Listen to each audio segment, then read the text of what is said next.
Siapa sih? Mbak Anissa. Anissa. Bagian humas ya? Iya benar.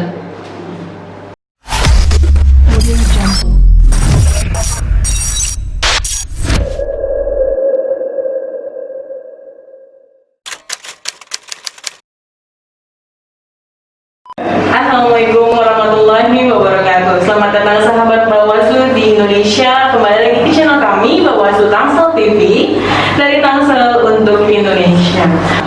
Teman-teman, kali ini Bawaslu Kota Tangerang Selatan kedatangan tamu yang sangat spesial. Kalian pasti penasaran dong, siapa sih tamu ini? Siapa yang merelakan waktunya untuk datang ke studio kecil kita? Gak usah nunggu lama lagi, mari kita sambut anggota Bawaslu RI Republik Indonesia, Ibu Ratna Dewi Zahra. Assalamualaikum Mbak Anissa. Assalamualaikum untuk seluruh pendengar Bawaslu Tangsel TV. Ya, senang sekali bisa hadir di sini. Saya juga sangat senang menyambut Ibu sebagai salah satu motivasi saya nih masuk ke Bawaslu. Salah satu Sri Kandi di Indonesia nih. Alhamdulillah. Iya, Ibu. Selamat datang sekali lagi di Bawaslu Kota Tangerang Selatan, terutama di studio Bawaslu Tangsel TV. Ngomong-ngomong tentang pandemi nih Bu, langsung aja nggak apa-apa ya Bu ya. Ngomong tentang pandemi, kebelakangan Indonesia masuk ke dalam tahap PSBB, di mana beberapa kantor ditutup, Bawaslu juga ditutup, di Tangsel juga beberapa kali ditutup. Kita penasaran nih Bu, selama dalam masa PSBB ini apa sih aktivitas Ibu? Padahal kan sebenarnya Bawaslu juga tetap harus melakukan pengawasan gitu, walaupun memang tahapannya sempat berhenti. Kita pengen tahu dong Bu aktivitas Ibu selama ini.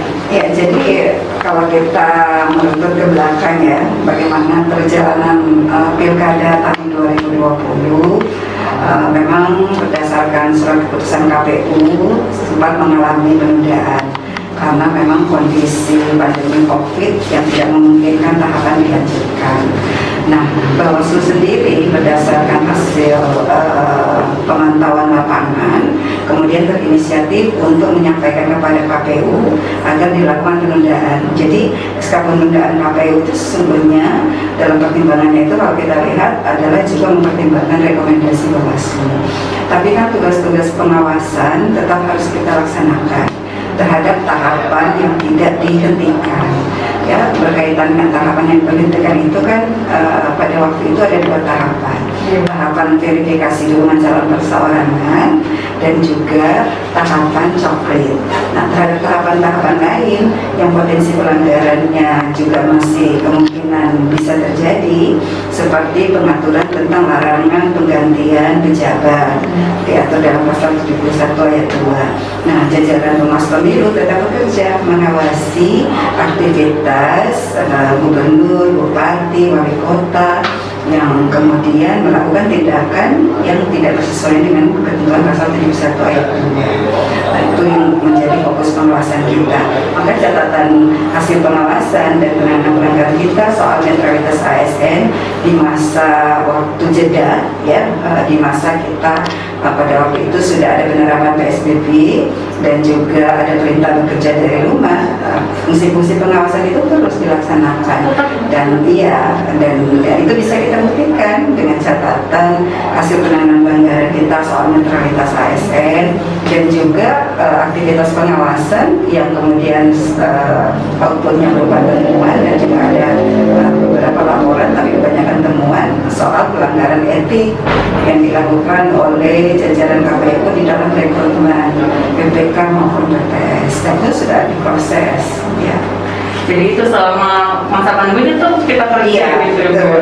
Dan saya kira juga teman-teman tahu ya, kita banyak mengisi diskusi-diskusi baik yang bersifat internal, eksternal, untuk terus menyampaikan pengetahuan, kemudian sharing informasi agar kita tidak terlupakan bahwa tahun 2020 ini ada pilkada yang akan dilaksanakan di 270 daerah.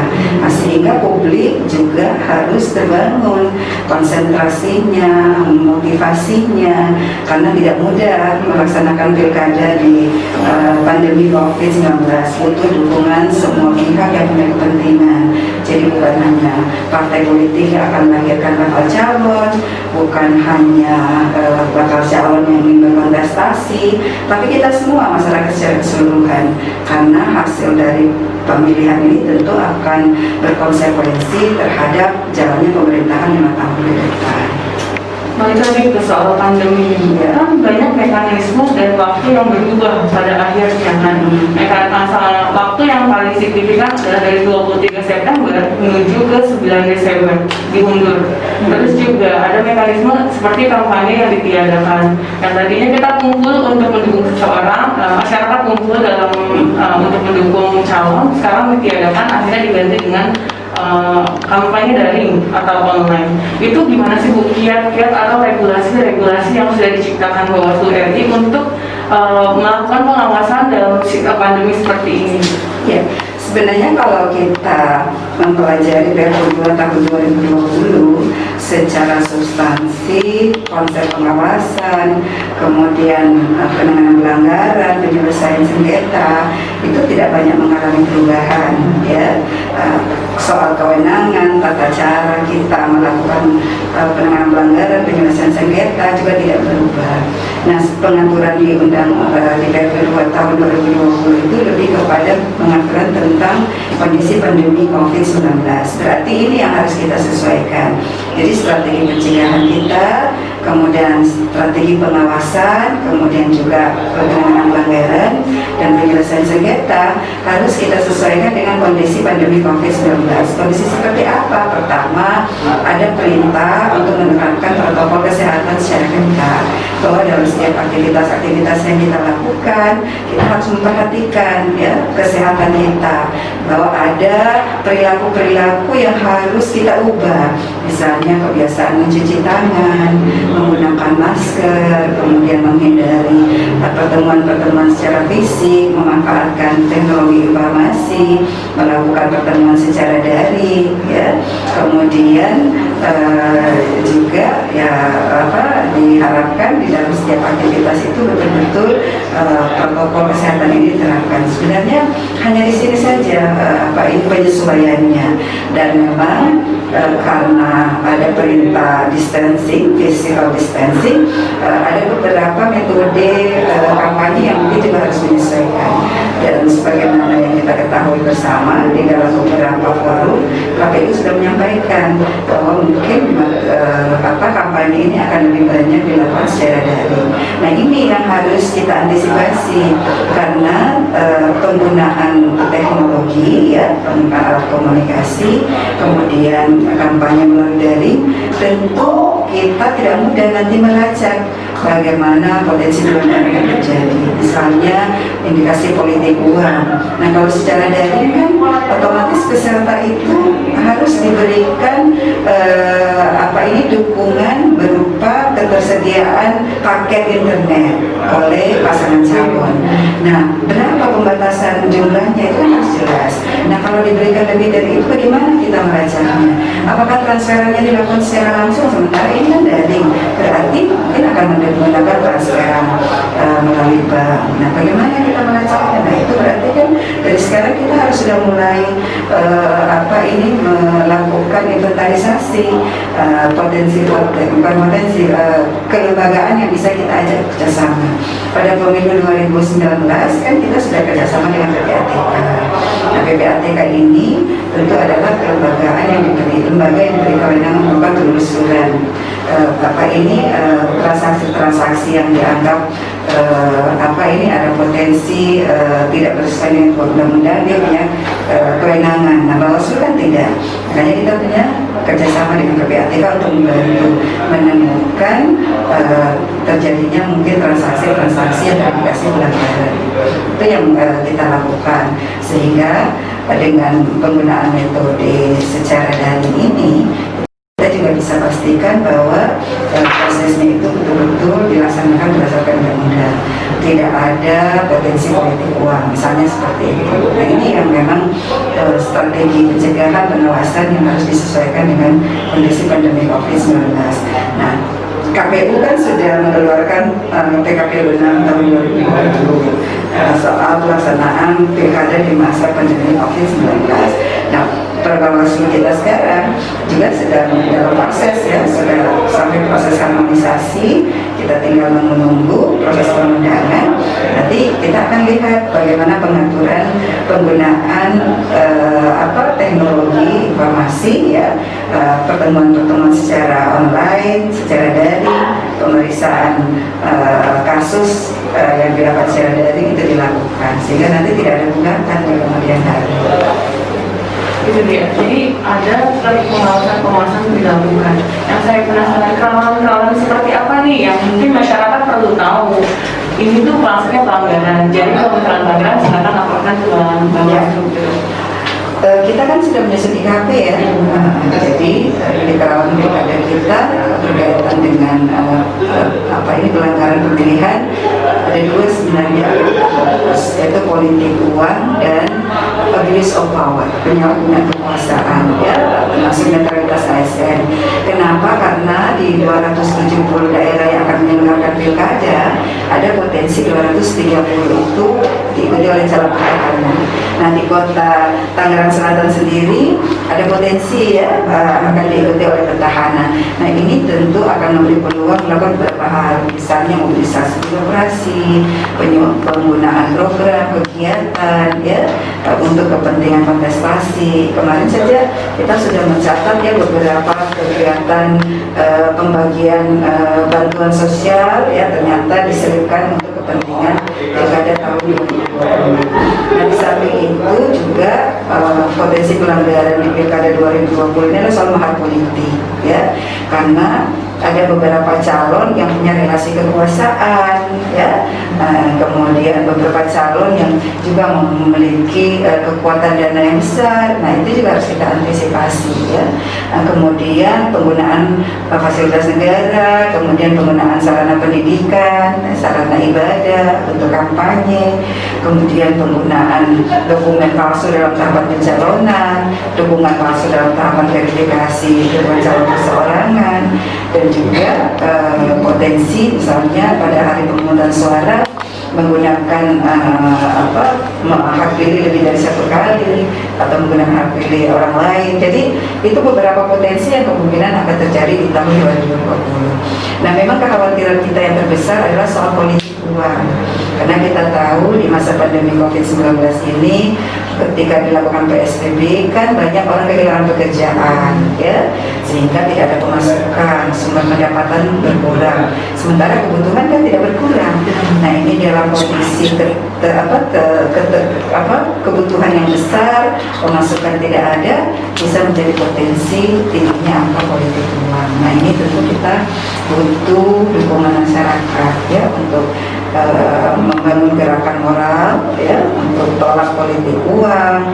Kemudian kalau ada politik uang segera dilaporkan kepada Bawaslu, karena kita tidak ingin pilkada tahun 2020 ini berkurang kualitasnya hanya karena kondisi pandemi COVID-19. Kita ingin pilkada di pandemi COVID-19 ini tetap merupakan pilkada yang berkualitas, sehingga kepala daerah yang lahir juga bisa dipertanggungjawabkan untuk melaksanakan amanah 5 tahun ke depan. Ibu kan udah lama nih di pengawas, udah lama banget saya baca dari tahun 2008 kurang. Iya, betul. Kalau misalkan dengan kerawanan dari dulu sampai sekarang itu ada bedanya nggak sih? Sebenarnya tidak terlalu jauh berbeda ya. Yang berubah dari pemilu ke pemilu itu kan hanya soal pengaturan tentang misalnya tidak pidana pemilihan, karena memang trennya itu selalu naik karena penambahan pasal-pasal di dalam undang-undang itu pada setiap pemilu bukannya berkurang malah bertambah ya, pengaturan tentang tidak pidana pemilihan. Tapi tren pelanggarannya tidak terlalu jauh berbeda, misalnya soal politik uang, penggunaan fasilitas negara ya. Ketika saya di Panwas Kota Palu, saya pernah memproses tentang penggunaan fasilitas fasilitas negara, dan itu juga menjadi pelanggaran-pelanggaran yang sering terjadi bukan hanya di pemilu tapi juga di pilkada. Ya, kemudian kampanye menggunakan tempat ibadah, tempat pendidikan. Jadi tren pelanggaran kita ini tidak pernah berubah. Kemudian di tahapan pemungutan suara menggunakan hak pilih lebih dari 1 kali. Kemudian pemilih yang tidak memenuhi syarat beri kesempatan untuk memilih. Jadi persoalan pemilu kita, pelanggaran pemilu kita masih berkutat di sekitar persoalan-persoalan yang saya sebutkan tadi, tidak ada perubahan. Dan Sampai sekarang trennya seperti itu.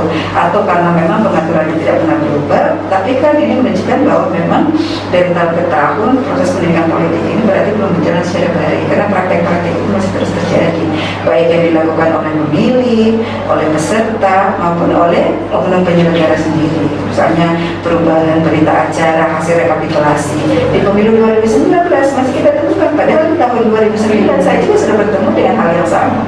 Jadi dalam kurun waktu yang cukup panjang ternyata itu tidak pernah mengalami perubahan. Makanya memang penting kehadiran Bawaslu untuk melakukan proses pengawasan, ya, karena kalau kita tidak mengawasi sama saja kita membiarkan pemilu ini berlangsung dengan kecurangan. Ini yang harus kita laksanakan benar apa yang menjadi tugas, misi dan kewenangan kita. Itu dia, berarti kan artinya Bawaslu nggak bisa bekerja sendirian ya Bu ya, tetap harus ada partisipasi dari masyarakat.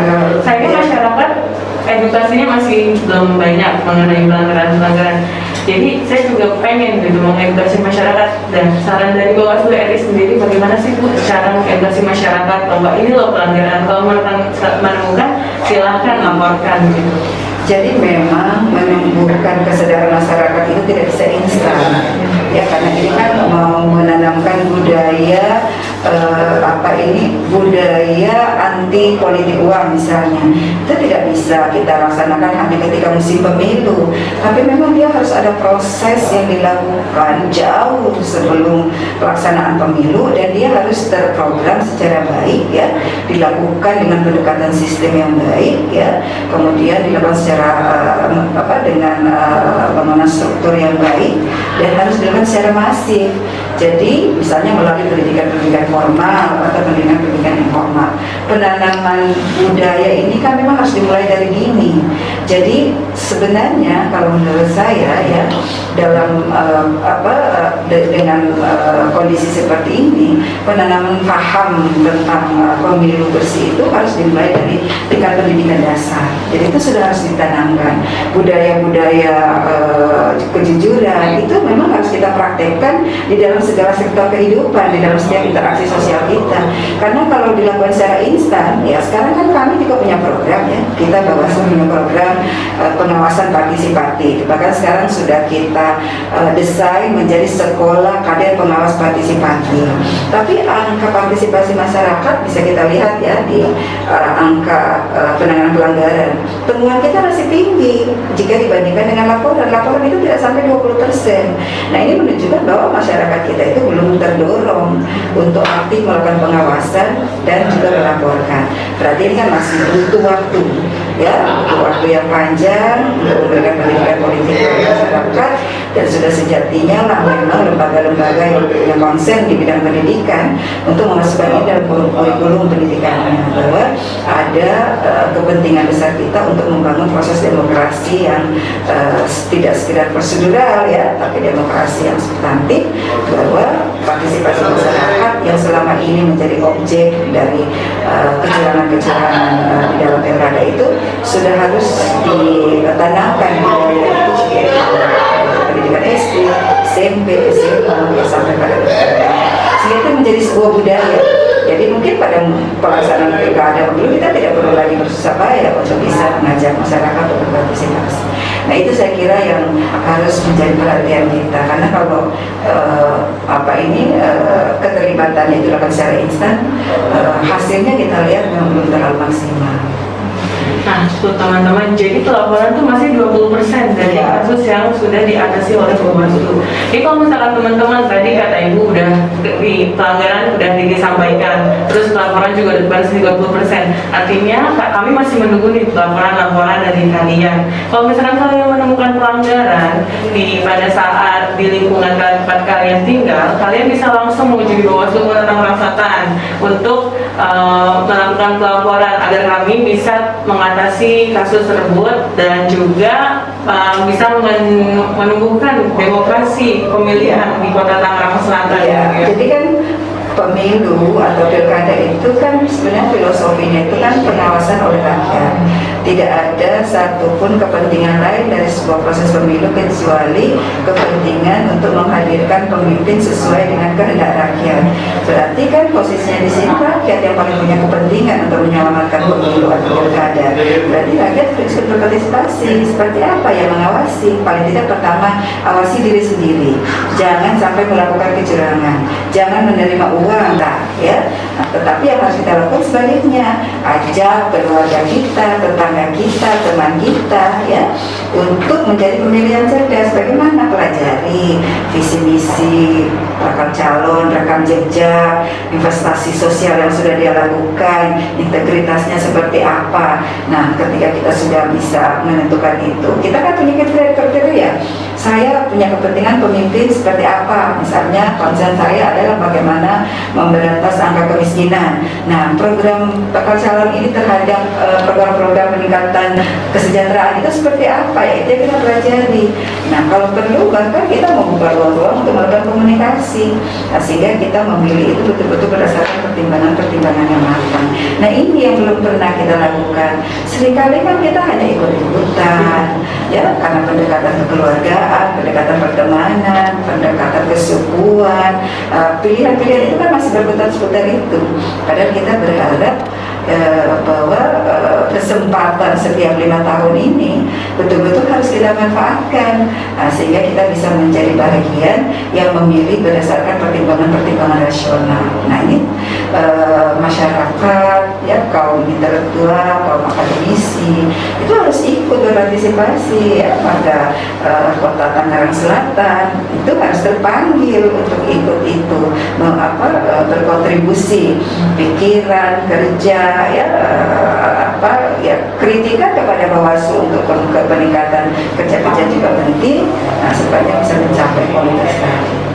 Itu dia. Terakhir nih Bu, saya juga pengen Ibu kirim pesan-pesan buat anggota Bawaslu Kota Tangerang Selatan, staf Bawaslu Kota Tangerang Selatan, pengawas kecamatan sampai dengan pengawas TPS agar tetap semangat untuk melakukan pengawasan pada pilkada 2020.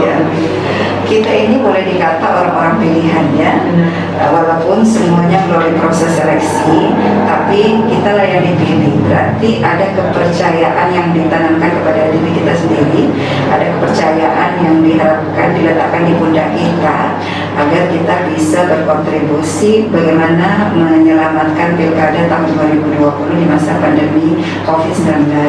Hanya ada beberapa hal yang akan bisa menjadi kata kunci. Pertama, bekerjalah secara profesional, ya, tingkatkan pengetahuan, sering membaca aturan agar kita bekerja tidak melakukan kesalahan, ya, seringlah berdiskusi dengan teman, ikutlah kegiatan-kegiatan banyaknya, diskusi-diskusi daring untuk menambah wawasan, ya, karena seringkali kita bertemu dengan suatu masalah yang tidak kita temukan dalam undang-undang, ya, kita tidak pernah pikirkan, tiba-tiba kok ada di lapangan. Nah, ini kan tentu bisa kita atasi dengan pengalaman, dengan pengetahuan yang benar kita dapatkan dari buku teks atau dari undang-undang. Kemudian bekerjalah, ya, dengan menjaga netralitas, ya. Jadi peran kita ini kan adalah sebagai katalisator konflik. Jadi jangan bertindak berpihak. Nah, karena kalau kita berpihak justru kita menjadi sumber konflik. Jadi perlakukan peserta itu secara sama, ya. Jadi tidak boleh ada keberpihakan. Entah itu dia punya hubungan kekerabatan dengan kita, punya hubungan pertemanan, hindari pertemuan-pertemuan secara langsung dengan bakal calon agar kita tidak hanya harus netral tapi harus terlihat netral, ya. Kemudian jaga integritas, ya. kita tidak hanya bekerja untuk pilkada tahun ini, perjalanan karir kita masih akan panjang. Nah, yang dibutuhkan dari seorang penyelenggara itu adalah kejujuran, ya.